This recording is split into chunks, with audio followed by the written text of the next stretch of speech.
PTI के camp में अब जो कहते हैं ना पीटीआई के कैंप, अब ये लग रहा है कि इस कैंप में 3-4 अलग अलग और कैंप से भी बने हैं। तो हमें अगर इसी तरह हालात चलते रहे तो आगे आने वाले दिनों में हम ये बताएंगे कि पीटीआई के अंदर इस कैंप में ये और उस कैंप में ये।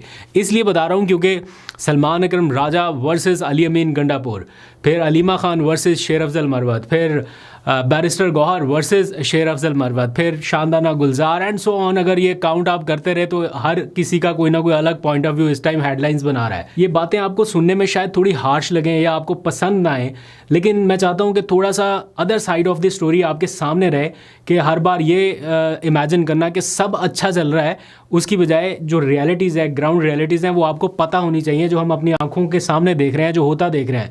तो इसलिए आपको बुरा लग सकता है, लेकिन मैं फैक्ट्स आपके सामने ज़रूर रखूँगा। तो दो जो लोग हैं, बड़े लोग, वो इस टाइम उनकी डिफरेंट ओपिनियन सामने आ रही है। जो सलमान अकरम राजा है वो है काफ़ी ज़्यादा गुस्से में, बहुत ज़्यादा गुस्से में है, और सबसे ज़्यादा गुस्सा उनको है अली अमीन गंडापुर पे। और आज जो थोड़ी देर पहले मैंने उनका इंटरव्यू देखा है, वो कह रहे हैं कि मैं पूरा हिसाब चुकता करूंगा, मैं वादा करता हूं आपसे कि पूरा कर्ज उतारूंगा। ये एग्जैक्ट उनके लफ्ज़ हैं कि मैं पूरा कर्ज उतारूंगा और मैं बताऊंगा कि किसकी जेब में कितने टके हैं और उसको क्यों हटाया गया।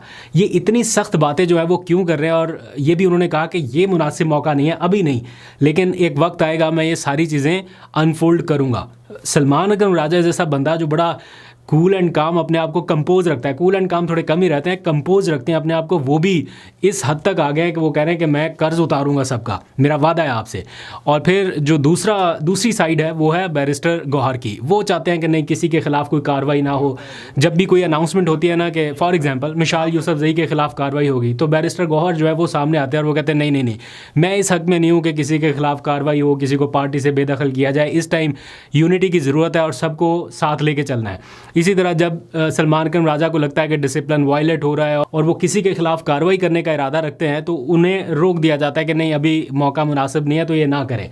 तो पिछले कुछ चंद घंटों से जो हो रहा है वो स्टोरी बड़ी एक अफसोसनाक है पाकिस्तान तहरीक इंसाफ के कैंप से। आपने नोटिस किया होगा कि दूसरी जमातों में, कोई बड़ी से बड़ी जमात हो या छोटी से छोटी जमात, for example Muslim League Noon, Peoples Party से लेके MQM और जमात इस्लामी तक, इस तरह का माहौल किसी और जमात में नहीं है।